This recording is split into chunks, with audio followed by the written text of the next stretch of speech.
to busy living sober, busy living sober, busy living sober.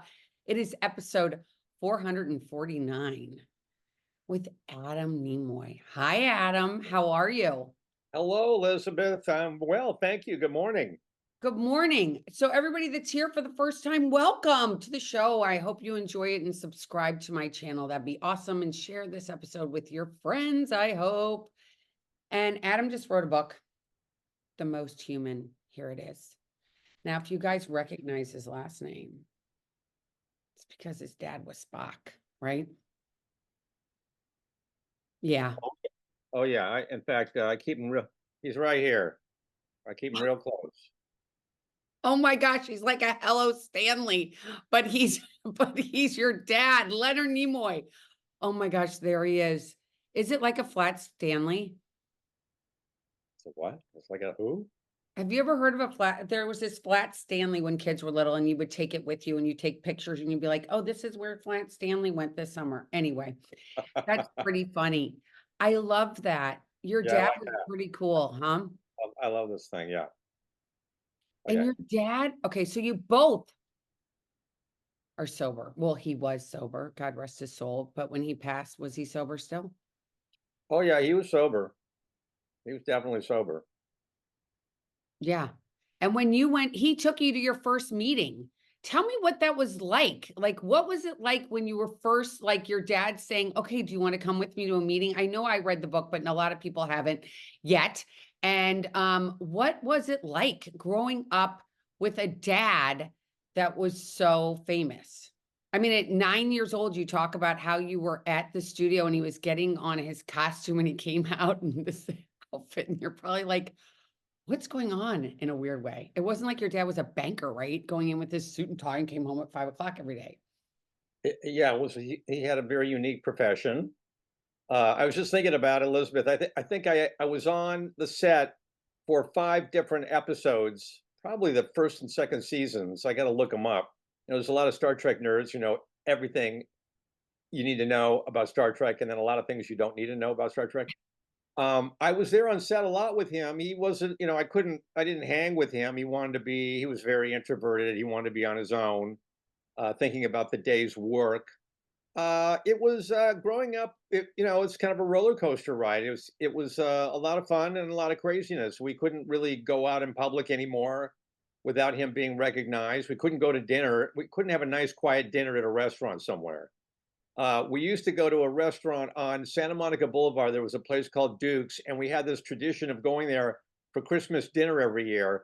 Except in 1966, they started lining up at the table, and that was the end of Duke's. So, it's pretty shocking. I mean, things changed overnight for us very quickly because my dad had been in a number of TV shows, but no one recognized him.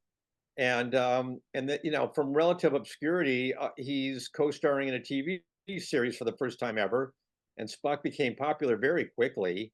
And the fan mail started coming, and the paparazzi showed up at the house. And I think I told one friend of mine in a Hebrew school class that Spock was my dad, and then he immediately blurted it out to everybody, and there was just like pandemonium. And after that, I just like, I don't need this. I'm going to keep a low profile and not. I just stopped mentioning my last name because we have there was enough attention on the family. Do you think that he ever like didn't like that part of his life, like the famous part? Because I've heard so many people recently that have said nobody would ever wish to be famous. I mean, I know when he was young, he always wanted to be an actor, even though his parents were kind of poo-pooed it, and he went across the country with like little money and just went to do this. And do you think he like what all the fame that came, do you think he loved that in the end? Or do you think it was like, ugh? Well, yeah, well, I heard him one time say that no one, there's no school for celebrity to how to be a celebrity. It just kind of happens, and you have to roll with it. I think he was really good with the fame. I mean, he was my dad was, what's the word I'm looking for? He had a lot of class and style. He was a very, he was very good with the press, very accessible. and he was great with the fans. I think he was comfortable with it. I think he knew what he was doing. Fans would irritate me. I just want to be out with the family, and they wouldn't leave us alone. But my dad always gave autographs. I think one time I heard him say, "I'm out with my family right now. I can't. I'm sorry." Um, I think he handled it very, very well. He had a lot of style. I really admired him for that. Now, was he a big I mean, it says in the book that he wasn't that much of a big drinker that you remembered, like, he seemed to be more of, like, a teetotaler till what happened? That he did? What did he seem like to you? I wanna Oh, he talk was a drinker. No, Elizabeth, he drank big time. Yeah, big time. yeah, he drank a lot. He drank Every plenty. night? Pretty much, yeah, every night. Yeah, it was either a dry Bombay martini with a twist, or it was Johnny Walker on the rocks. And when did you start drinking? Well, I never was a big Like, drinker to begin with. right, I was just a big pot smoker, and in the '70s, I was late to the game actually because I started smoking pot when I was 17. But a lot of the people I knew in school had been smoking since they were 14. right. Uh, or even earlier, 13. That wasn't me, and drinking was something I could, take or leave. It wasn't. I don't consider myself an alcoholic, but and I said that to my first sponsor in AA. I'm like, I'm just a pothead. I'm trying to get over weed, and I don't really think I'm an alcoholic. And he said, well, if that's the case, you don't really think you're an alcoholic. You should have no problem not taking a drink. And he was right. And so I identify as an alcoholic in the meetings because I love the meetings, but I'm really just your run of the mill pothead. See, I love that, and I love how you describe, like, when your dad finally brought you in and said, "Why are you hanging out with these 2 kids?" And he had called the school, and you were like, "What are Yeah. you doing?" What Yeah, was that? that was Yeah, that's what happened was, my dad was in Mission Impossible for 2 seasons. Prior to that, he was in Star Trek for 3 seasons. He was never around, and he was just not watching what was happening. And then all of a sudden, like in 71, 72, he's like hanging out at home more. I'm noticing he's like around, and in 72, I turned 16, and I'm getting a little rebellious. And then that was when we started knocking heads because he simply was around, and I was living there, and so was he. He wasn't going off to work at 5 a.m. So that's when the kind of the trouble with him started up. And that's when did you a and that's when he brought up the weed to you. Did he bring up smoking weed to you or anything, or that it was a problem? It wasn't till Nancy said something? Nancy being his first wife, being Adam's first wife, right? Yeah, my first wife. No, well, Nancy was always saying something about my pot smoking. The only thing I remember my dad saying was that he was concerned about paraquat pot. They were using this herbicide in Mexico to kill these pot fields, Yeah. and you could smell it on the weed. We didn't smoke that stuff, but that's the only thing he said. It was like, don't smoke paraquat pot. Okay, that's no problem. Um, he didn't say whole. We didn't have a lot of discussion about any of this. We didn't talk about anything, really. We just didn't have these kind of discussions, heart to hearts. I didn't have that kind of connection to the guy. He was just not. He was hard to relate to on a lot of levels. Don't you think a lot of dads of that time, even though you talk about one of your friends that you were envious of because he had this great because his dad took aside one of your friends. I mean, most dads from that generation weren't really touchy-feely.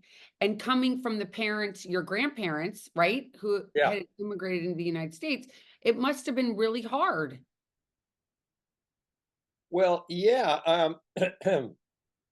Yeah, exactly. I mean, my grandparents were like, you could never tell what they were thinking, and they were tough. My grandmother, my dad's mother, wore the pants in the family. She was a tough bird. She was very tough. But this is a woman who had to get out of the Ukraine. When there was all these pogroms going on. My dad told me she had to get into a hay cart and hide to get across the border to Poland. So, and that my grandfather walked out of Ukraine into Poland, and they made their way to Boston. So they were very, it's a whole different world. a different generation, and my dad was more of their generation than he was ever of mine, really.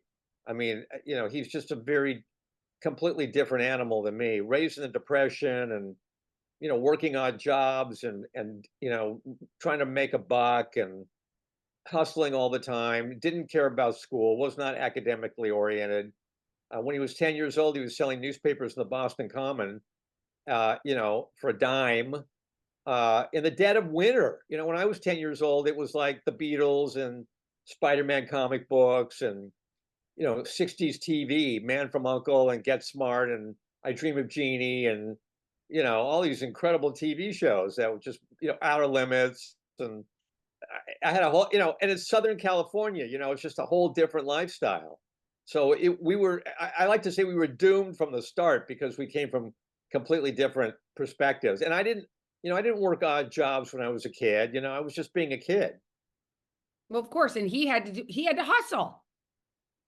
And he hustled and he came to LA and he hustled. This is the thing about my dad. It's like my uncle, his brother used to say, you can take the boy out of Boston, but you can't take Boston out of the boy.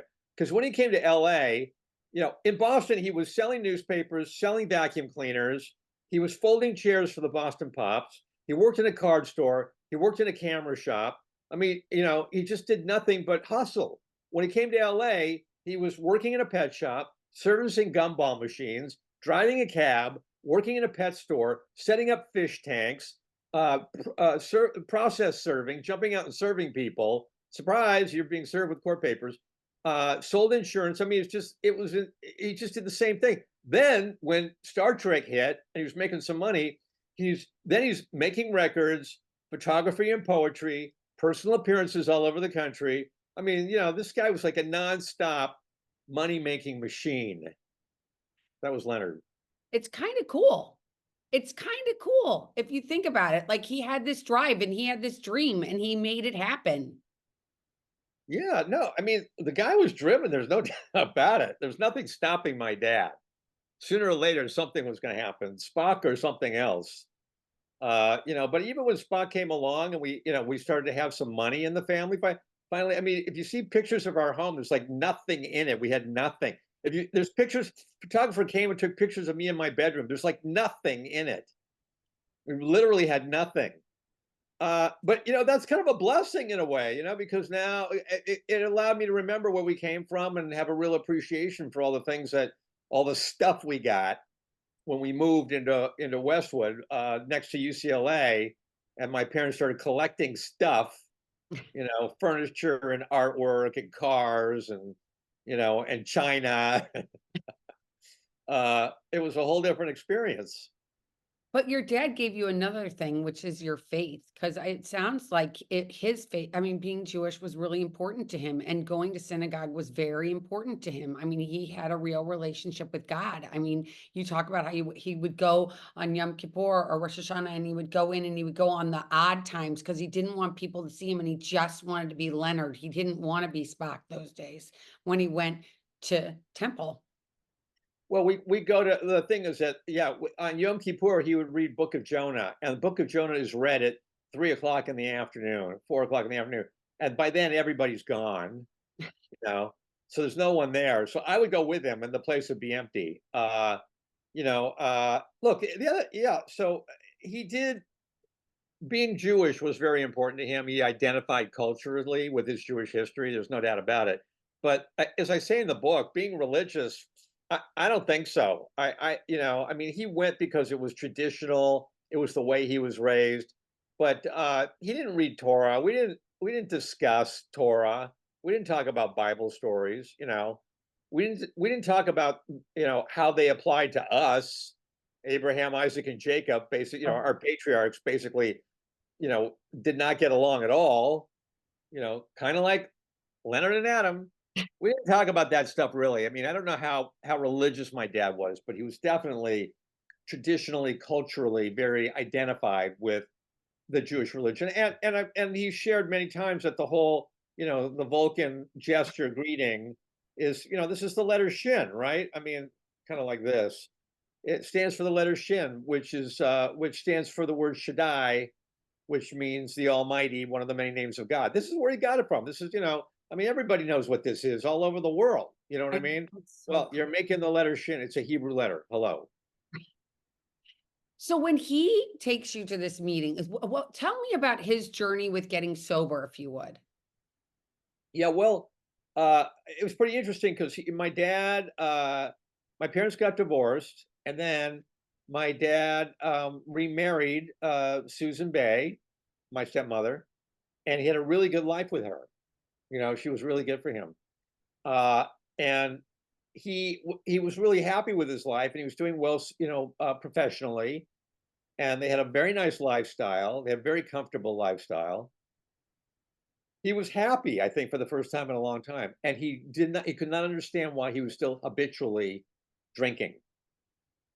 And that's when, he made a call to somebody in the entertainment industry he knew was sober, was a pretty high profile sober actor, and he started going to meetings. And from then on, he stopped drinking. I mean, the trouble I had with him was that he really didn't work a program. He went to some meetings, he took me with him to a meeting. That's when, I heard the 12 steps for the first time, and I was just, like, furious with him because when it came to step 8 and 9, made a list of persons we had harmed, and made amends to such persons whenever possible, except when to do so would injure them or others. I mean, it's like, "Dude, where's my amends? This is bullshit." This AA thing is complete nonsense. I was so angry. I remember sweating. I was just shaking in my seat. But I didn't say anything to him because confrontation with him was really not pleasant. So I went to the meeting with him. That was probably like in '98. Maybe '96. I'm imagining that was that's like 8 years before I even got sober. Mhm, And mhm. after that, my dad, he just he didn't have a sponsor, he didn't have a sponsee, he wasn't going to meetings regularly, he didn't have a literature commitment, he wasn't reading the big book, he wasn't working the steps. He just went to some meetings and got sober, you know. I'm grateful he got sober, but sometimes, these people get sober and they don't work a program. It's like, oh my God, get the guy a drink, please. You know. So anyway, I had to deal with that for a while, and it wasn't until 2004 on my own I just decided to get sober because my kids were like, noticing that I was like high all the time. That was the clincher for me. It's kind of interesting because in the end, you know how your dad took your inventory? It's like now he's not here and you get to take his. It's pretty awesome. It's like Oh well, yeah, he took my inventory and then sent it to me in a letter. Yeah, yeah, he sent me a nice long letter with my inventory in it. The fourth column of the fourth step. My part in all our problems. Unfortunately, 90% of it was 100% correct. And my first impulse was like, take my inventory. I got your inventory, pal. Wait do you see what your inventory? He sent me a 6-page letter. I got a 10-page letter on your inventory. That was my first thought. And then my first thought was, this is freaking devastating. Thank you for sending me the list of why you think I'm a screw up. And then I got over the devastation. Then I went to what is usually my first thought when people piss me off, which is the "fu" thought, because yeah. I'm an addict and that's just the way I'm hardwired. My first thought is "fu." Uh, but I have tools in recovery. I mean, I use recovery tools in that instance, in fact, to like just wait and calm down and let him do his thing. I often talk about there's so many tools I use for one purpose, which is to like just shut up and wait until I can cool off before I respond to anything. Don't just do something, sit there, count to 10, count to 20, let go and let God, contrary action, restraint of pen and tongue, all that stuff to me is basically, dude, don't do anything. I know you're pissed off. This is me talking to my own brain.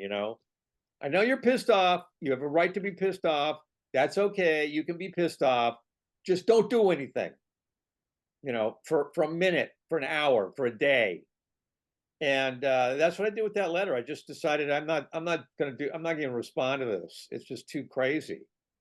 And my friends in at the meetings were like, this is the way you live in recovery. You don't respond to this kind of stuff. And I just let him have his say and hope that he would calm down and we'd build a nice relationship together. But another friend of mine in recovery said, "No, that's not good enough. You need to go make an amends." And he did your work for you. He filled out the fourth column of your fourth step. You don't even have to do any work. It's all there on paper. Go make the amends, which I did. You mentioned that in the book. I mean, so going into the program in 2004, when your kids, Maddie and Jonah, were like, okay, dad, you're acting a little weird. We don't understand what happens to you when you come in, you're like, duh. And you decide to go into the rooms, which is kind of because back then, so when did you have 20 years or will you have 20 years? I had 20 years January of this year. 20 years. Congratulations. Happy anniversary. Thank you. It's pretty awesome because you've endured a lot of stuff since getting sober. A lot. A lot. Yeah, well, that's when, life comes out, life on life's terms, baby. That's the way it works. That's what they keep telling me. Get used to it. Yeah, a lot of stuff happened. A lot of stuff came my way without without me being able to go get a drink or, roll up a fatty. I just can't, that was just not in the cards for me. I was so tired of being high anyway. After 30 years of almost daily pot smoking, it's like, ugh, I just, who needs that? I mean, it's so for the listeners out there, I just want to tell them. I mean, you got sober in 2004. Did you go to meetings regularly every day? Well, not every day. I went when I first got sober. Yeah, I did 90 and 90. I did what I was told to do. Yeah, me I did too. 90 meetings in 90 days. Absolutely. And And Nancy wanted to get divorced. what's that? Didn't Nancy want to get divorced? No, not really. That was you? That was you? Yeah, she was okay with us living separate lives, basically.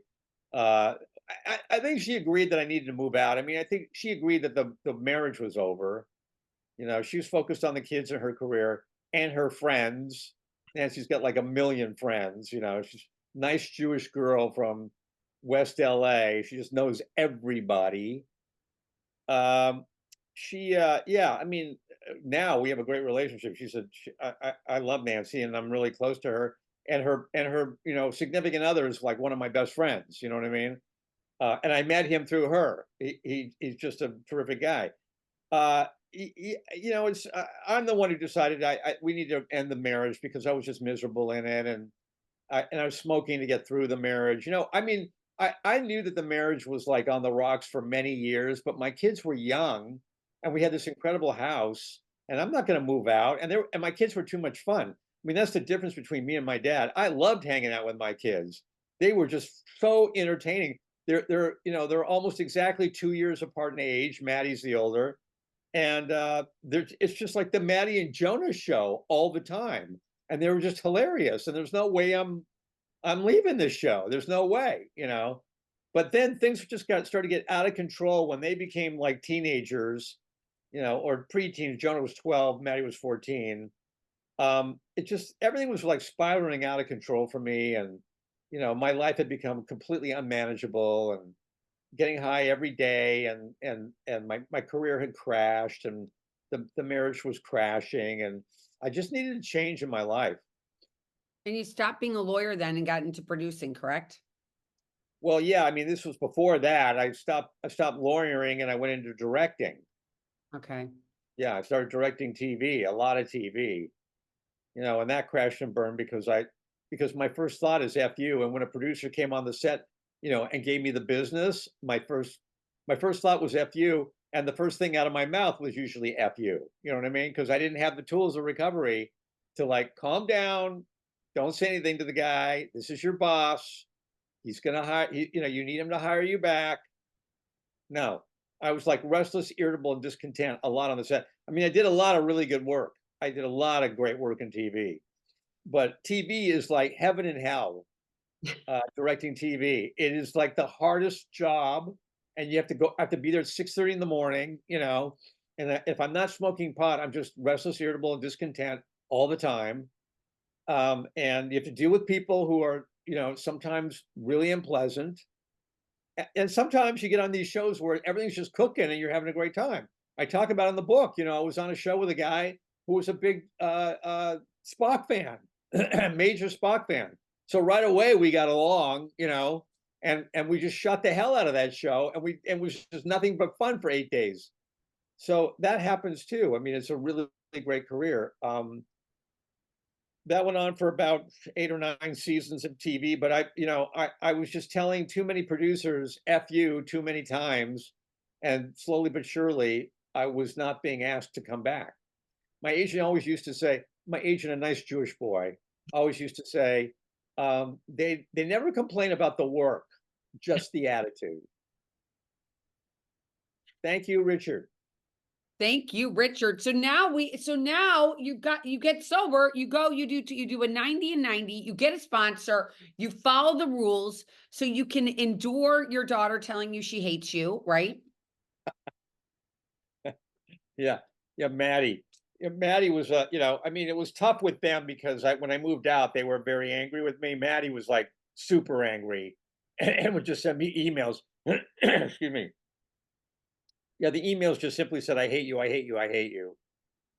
It was tough. I mean, Maddie is a very strong-willed, very determined young woman, which is probably why she made it up the ranks at Paramount Pictures. She's a VP of television production at Paramount. Yeah. Paramount, which made everything related to Star Trek. Paramount. She's there. Been there for like 8 years. And for a while there, she had an office right across the way from where my dad had an office when he was on Mission Impossible. So it's a pretty nice full circle event.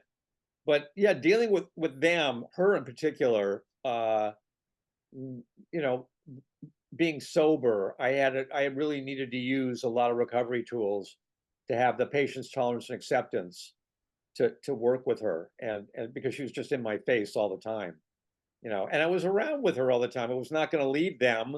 I was connected to them because I drove them everywhere. I showed up in the morning and drove them to school on time, all the time. But if somebody's out there listening and they're like, I'm just getting sober, I'm going through this, I just broke up with my wife, my kids we're living in two different places. It's so stressful. And what tools did you use? So if somebody's listening, like what would you recommend to somebody to use as the thing to fall on when you're literally feeling like, oh my gosh, I can't take this anymore? Well, it's just a careful dance. I mean, it's a lot of different things. It's like staying out of Nancy's business, my ex's business. That was one. I mean, I talk about in the book. I went back to that house and they turned into a freaking frat house because I wasn't there anymore. And the place was just a mess. But I don't live there, so it's not my business to tell her how to run her house. She said this to me, and she yelled that at me, and she was right. So, you know, it's a lot about just holding on. Holding on is a big part of recovery for me, and staying connected to my own community. The opposite. We like to say at Beit Teshuva, where I'm a board member. It's a congregation and it's a residential addiction treatment center that my father introduced me to. I've been with them for 10 years. The opposite of addiction is not sobriety; it's connection. So Yeah. it's really a point of finding your own community and staying connected to new people who are sober and can teach you something about the tools of recovery. Not all of which I use, and not everything in AA I subscribe to. It's a take it or leave it situation. But I do take a lot of direction that I otherwise wouldn't want to do, like making amends to my dad. It was like, there's no way I'm going to go make an amends to him, but I did it. I faked it till I made it. So I take direction from people whom I trust, and try to stay out of volatile situations. It's like, stay out of a bar if you don't want to drink. Well, sometimes I just had to keep my distance from the house. I wouldn't even come in the house if Nancy was in there because the place would explode. But slowly over time, things settled down because everybody got used to the new arrangement, the new living arrangement. And I mentioned in the book, I went over to the house one Sunday morning and it was Nancy and Maddie getting into it. Yeah. The two of them were screaming at each other. And I walked in there and I said, can I ask you guys a question? And they're like, what? I said, has anybody had breakfast this morning?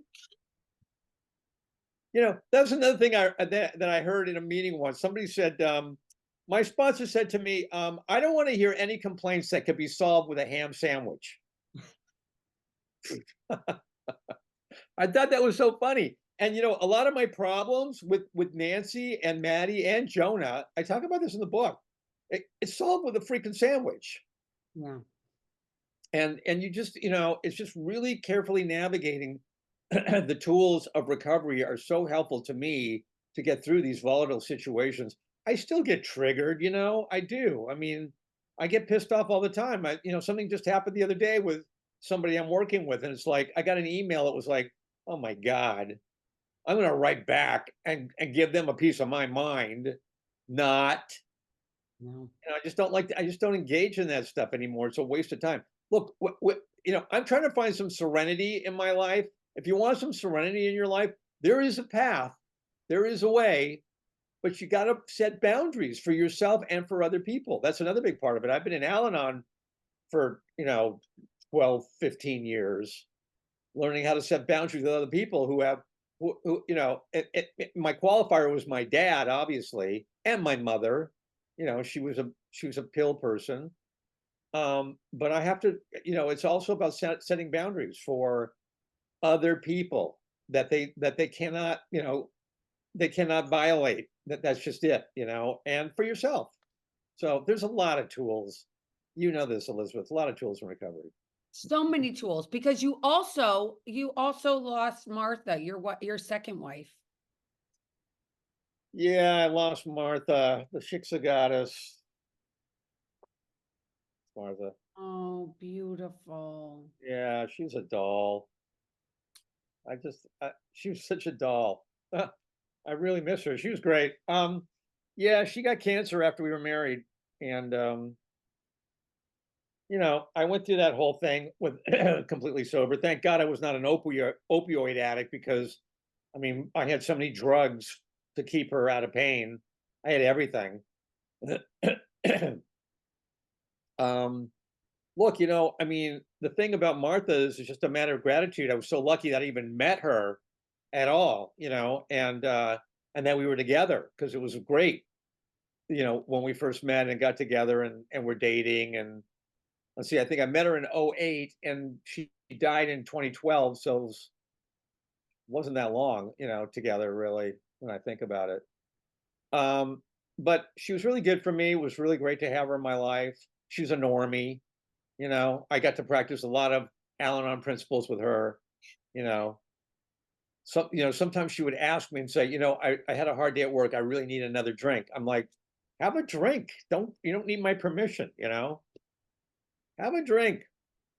With his dad, if Uh, you guys are not watching this on YouTube, he keeps putting up a picture of his dad. Adam, Adam, And tell her she can have a drink. It's she can have logical. she can have a drink, but he was the first person you called when she got her diagnosis. Yeah, he was. I mean, my guy. The thing is that The weird thing was I had a really close friend in sobriety recovery, Justin, who was my go-to guy for a lot, in the early years of my recovery. It was Justin. He was younger than me. He was cooler than me. He was funnier than me. He showed up in my writing class, and and he was my go-to guy at first. And Justin, I was in a writing class with like 15 women, and there were 3 guys. And I liked, I was comfortable in that class, and I was writing a lot of material about recovery and funny stuff with my kids, and all the women in the class would laugh and think I was so wonderful and charming. And then Justin showed up, and he was funnier, better looking, younger, and a better writer, and more charming. And he just pissed me off that he crashed my class. But then he invited me to a meeting, and after that we were best friends. But he relapsed, just before Martha got sick. He started Oh, relapsing, and I didn't have him to call anymore. And just my dad was available.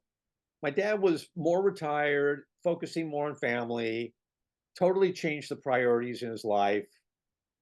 We've been getting along really well with, being in recovery together. Sometimes he would like want to go back there and take a look, at the wreckage.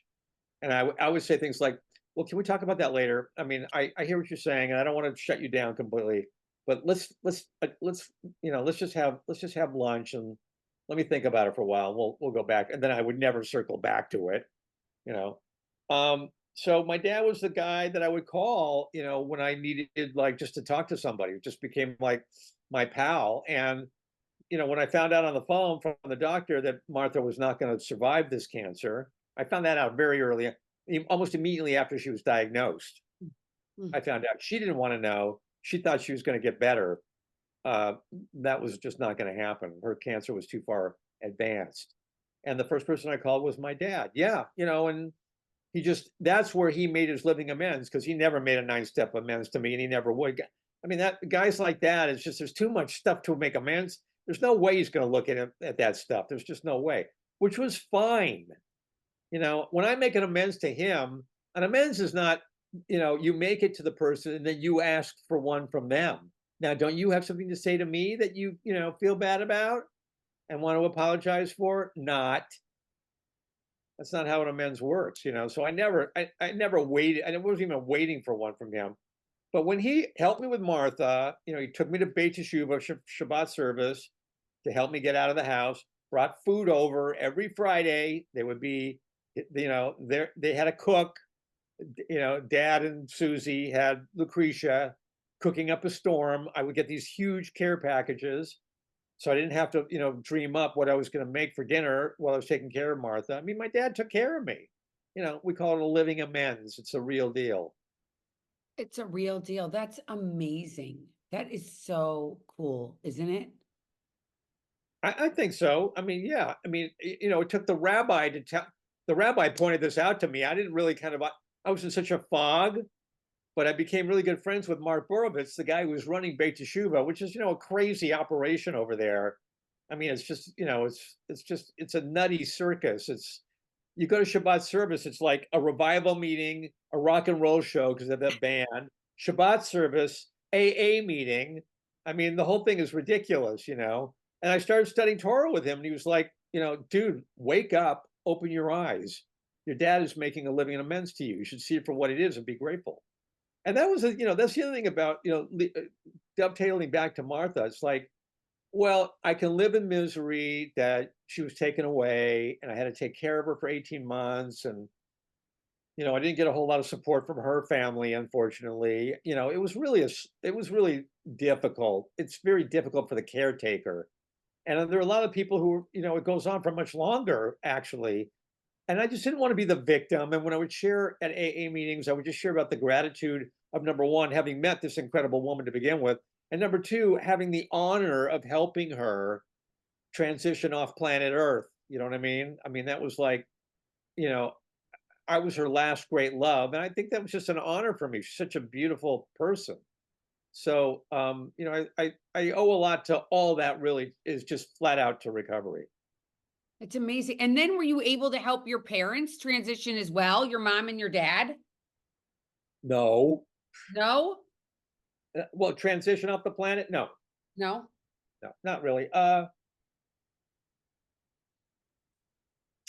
My dad, my mom, had happened suddenly. She had a heart attack. I mean, yeah, she was a test of recovery. My mother, my Jewish mother, what a piece of work. I mean, I loved her. She had a big heart. I adored my mom, Sandy. She was a trip. She really was a trip. She was a real hippie mom, but she didn't do drugs until later in life.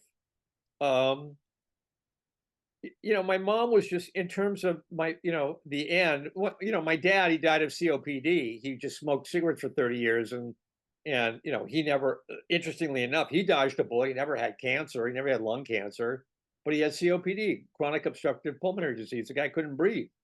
In the end, he just could not breathe, and that's how he died.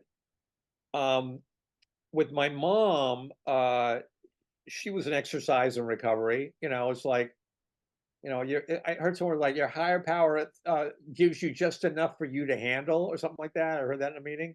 Yeah, my mom was, quite a piece of work to handle, because she, when I was growing up, when I was younger, she was like really the parent that took care of me, loved me, hugged me. I just adored my mom. She was cool. She was groovy. She was pretty. She threw these great parties. They had these amazing parties at our house. Always good food there, interesting people. She took us to rock and roll concerts. mean, we saw the Cream, Eric Clapton and Cream, Farewell, Oh my, 1968, the Inglewood Forum, in the 10th row. My mother, my that is mother made so that happen. awesome. That It is was so awesome. It was awesome. awesome. I was just like watching Eric Clapton. I was just like, oh my god, that That guy's that he never even opened his eyes. You know, that guy just played so intuitively. Anyway, that was my mom. She's just the cool mom, the hippie mom. You know, the groovy mom. You could have a sleepover anytime. All our friends were welcome. You know, she was just a very liberal, you know, open-minded, very social causes, uh, liberal political causes. My mom was right there. But when my dad left my mom after 32 years of marriage, it was a struggle because she didn't have the benefit of recovery, you know, and she crashed. And it was years of that, you know, of her crash. She died in 2011. My dad left around 86. You know, we had many years with my mom. 86 or 96? 86. Whew, that was she was a tough cookie. You Well, know, the story you tell in the book, which I kind of was like, wow. She wanted to, you took her, she's like, I think I have lung cancer. They saw something. And she's like, I think it's lung cancer. And then the doctor came in and said, there's nothing wrong with you. And she was like, and he was like, you need to get a psychiatrist. She's like, I already have two. What are you talking? uh, yeah, it was my mother. And did she embrace your sobriety? Was she like happy for you? Yeah, I mean, you know, I came a long way with her. Look, she was very challenging, and I had a lot of conflict with her because I was so sick of her playing the victim. You know, some woman who she had her health according to every doctor I took her to. She was fine, you know, and she had kids who took, you know, my sister and I took very good care of her, and our kids, her grandkids, loved her. She's very generous with them, you know, and you know, Maddie said that she felt really close to my mom. She could tell her anything, and she was a good listener, and she was. And you know, and she had a beautiful home she lived in Westwood, but she did nothing. But she complained a lot. She was just like a Jewish mother. She just had become her mother, and you know, and her mother was a real piece of work. I loved her a lot, but Ann Zober, my God, she complained a lot too. I couldn't get my mother, you know, to come down off of the cross and live her life. She just didn't want to do it. She like completely capitulated. It's very frustrating when you see that day in day out. And then I have to participate in it by dragging her to all these doctor's appointments. And finally, she just let me have it and said, you know, I deserve it. I took good care of you. It's my turn. I can live my life any way I want to live it. That's pure Al-Anon. Yeah. Pure Al-Anon. She was right. You're entitled to live the life you want to live. It's none of my freaking business. I mean, the serenity prayer, which we say at the end of almost every meeting, is simply, you know, God, grant me the serenity to accept the things I cannot change, my mother, the courage to change the things I can, me, and the wisdom to know the difference. And that the whole prayer translates to accept them, change me. Please, God, please, please, I'm begging you, grant me, you know, this wish to accept my mother and just change my own attitude. And that's where, you know, it finally came down to that. That's, you know, that's what happened with her. And my dad for that matter too. Well, I think all of us wish our parents were different, right? We all wish things were different. I don't know any person walking on this planet that probably says, I just think my parents were perfect for me. They were exactly the way I want. Everybody has this feeling that we Yeah, wish well, that they were different. yeah, well, after being in recovery all the, you know, these years, I have come to the conclusion that my parents were exactly who they were supposed to be, that I chose them, and they were just perfect. I love that because isn't it all about acceptance at the end of the day? Yeah, I mean, I'm never gonna, you know, I wouldn't have changed a thing, not a thing, frankly, nothing. It was a really good ride. Look, you know, I mean, I heard somebody say, "Hey, you know, before you even got on this," I heard this like, I'm always hearing these weird things in meetings. You know, I heard one time I was at an Al-Anon meeting, and the speaker, weirdly enough, was somebody I knew. It was a woman who was a camera operator on Star Trek Six, The Oh, Undiscovered Country, which I was like an apprentice on. I was following Nick Meyer around while he was directing that movie. She was the camera operator. I didn't see her for years. I'm in an Al-Anon meeting at 7:30 in the morning in Santa Monica, a meeting I went to every week I went to this meeting on Wednesday morning. This woman showed up as the guest speaker, and she says, my feeling is, that people think that we're looking for a spiritual experience in the program. She said, from my perspective, we're spiritual beings having a human experience. We're spiritual to begin with. And along those lines, she was saying stuff like, the fact of the matter is, when you have challenging people in your life, you chose them before you even got here. Yeah. It was like, it was like I said, okay, who's going to be the Jewish mother for me and is going to love me when I'm a kid and is just going to give me trouble when she's older because she's going to be much more difficult and challenging for me. And my mother raised her hand. She said, I'll do that. I'll be your mom. And I went, okay, you, Sandy, you're it. Thank you. Who's going to be the dad who's going to like be really difficult to connect with and just be a son of a bitch sometimes and turn into an alcoholic, but he's also going to show me some of the greatest things ever because he's going to be so hugely successful. We're going to travel the world and I'm going to see some things that most people don't ever see. And my dad raised his hand and said, okay, yeah, I'll take that role. Leonard, you're it. You're going to be my dad. Thank you so much. And getting to this place where you are today with 20 years of continuous sobriety, it's such a huge gift. And to be able to share that with somebody that's maybe has 10 days, they think that's never going to happen. I'm never going to feel the way you are right now, but I feel like you can't give up. Don't you agree?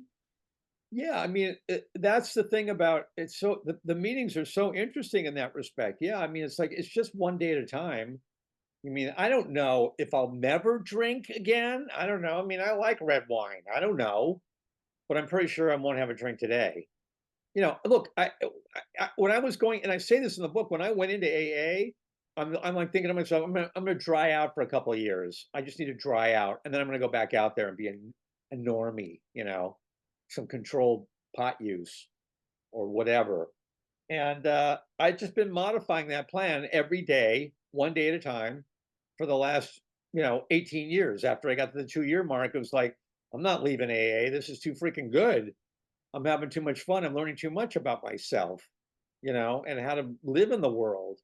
And I'm looking for serenity. That's the whole point. I'm looking for some, spiritual awakening on a daily basis. I want to have a spiritual awakening every day because we're not on the planet that long. And I want to avoid conflict. And I want to, I just want to I want to be more emotionally mature. That is the bottom line for me. Because as I say in the book, I went to the 12 and 12 to buy some literature because I had a literature commitment. And the woman who ran that store, it's a bookstore, the 12 and 12, it was on Santa Monica Boulevard. And it was just like packed with AA stuff everywhere. It was the most bizarre. It's like an other world, you walk into. And I started telling that woman my story who ran that store. She was a long time sober person. And she said, look, you have the emotional maturity of a 17-year-old boy, which is how old you were when you started smoking daily. Yeah. And my first thought was that's bullshit because that's what a 17-year-old boy would think, react that way. And I just want to stay in the program to continue to learn about myself, about how to be in the world, about finding serenity in the world. But the thing is about the newcomer that's the thing about the meetings. It's like if you don't give away what you've got, what you've learned, then you're not on a path of recovery. Because the whole AA business is built on two guys who got together and talked about the issues they were having and helped each other stay sober. And if I don't go to a meeting and try to say something that hopefully will resonate with a newcomer or anybody else at the meeting, then I'm really not on the road of happy destiny. I mean, I'm not on it. I have to give away what I've learned in the process because that's a big part of my recovery. And yeah, we are models, those of us with long-term sobriety. We are an inspiration to people who only have a few days. Like, I'll never get there. Yes, you will. I said the same thing. All you got to do is hold on. It's true. And I haven't done anything perfectly during this. I'll have, God willing, 18 years in August, but I haven't done anything perfectly except for Well, not pick up a drink, right? For me, it's drinking. I mean, I smoked pot, but I didn't really like it because I always felt like I was the Michelin man after eating a bag of Doritos. Yeah, I don't do anything perfectly either. That's a big part of my recovery is I forgive myself for my mistakes, you know? There's only one thing I do perfectly, and that is I just don't drink and use. That is the only thing. No matter what, and you've been through a lot. No matter what, I'm telling you, boy, it was just a cornucopia of opioid. I was just a pharmacy, when Martha was sick. It was insane how much stuff I had, and fentanyl when it was like pharmaceutical, and she had fentanyl patches I would put on her. Oh, I mean, when we didn't have this problem with this counterfeit nonsense that's killing people, and a spray that I would give her, subsys spray was called, and oxy this and that, and boy, I had so much stuff. I had so much stuff here, but I was never a pillhead anyway, and never attempted to use any of that. Never. I mean, you take what's prescribed. right.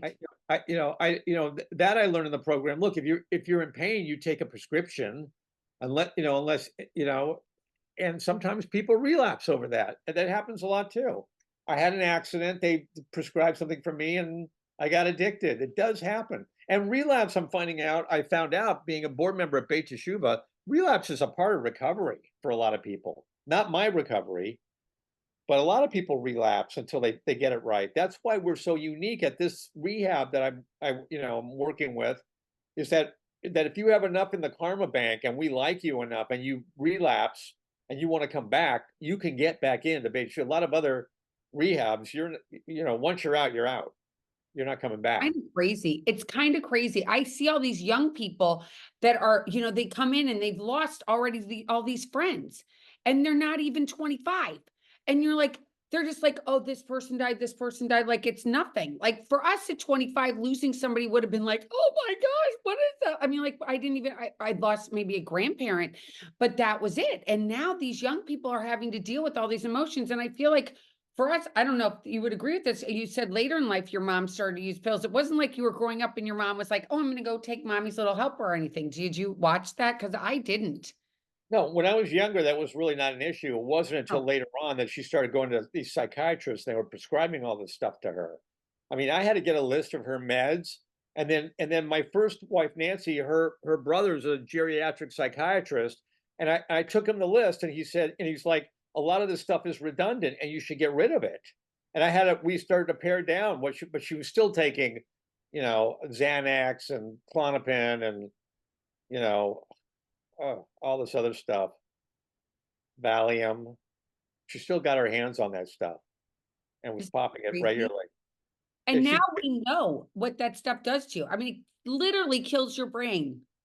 yeah. Well, my mom, the weird thing was, and I talk about this in the book, it's really ironic, is that she would show up to like things we were doing, Mother's Day, or, I recounted an incident where she came to meet Martha's parents and she was high when she showed up.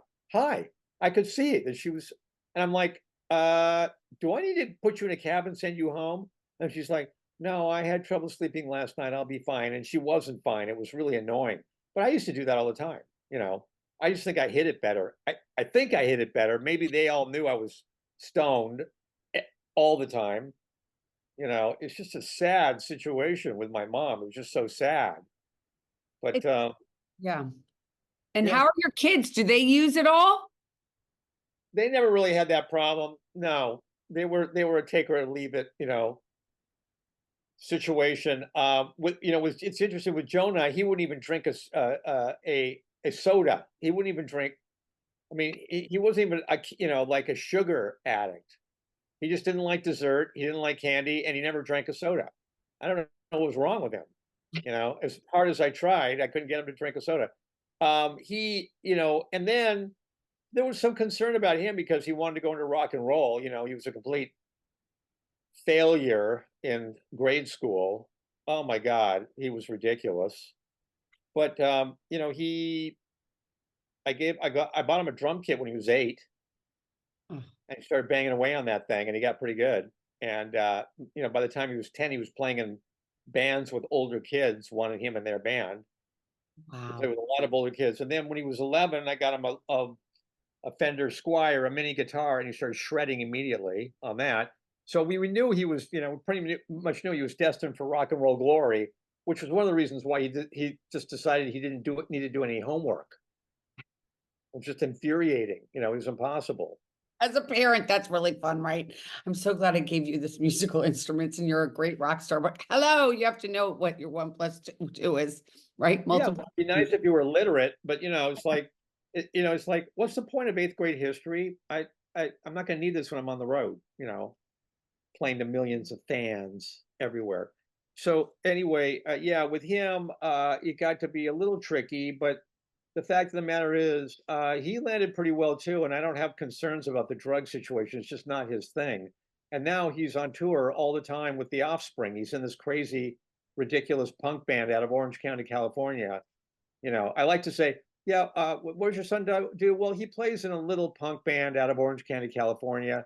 Well, what's the name of the band? They're called The Offspring. The Offspring? Are you serious? Because they're huge. They're freaking huge. They just got back from South America. They're playing to audiences of 100,000 people. It's ridiculous. And I was on tour with them last summer. I was in Madrid and Lisbon with those guys. And I'm a big fan of the band. I was a big fan of the band when they broke in 94 with their 94. Yeah, it was Smash came out in 94 when they started having monster hits on alternative radio. I just loved those guys. Well, Jonah was 2 years old at the time. And then in 2017, they needed a guitarist.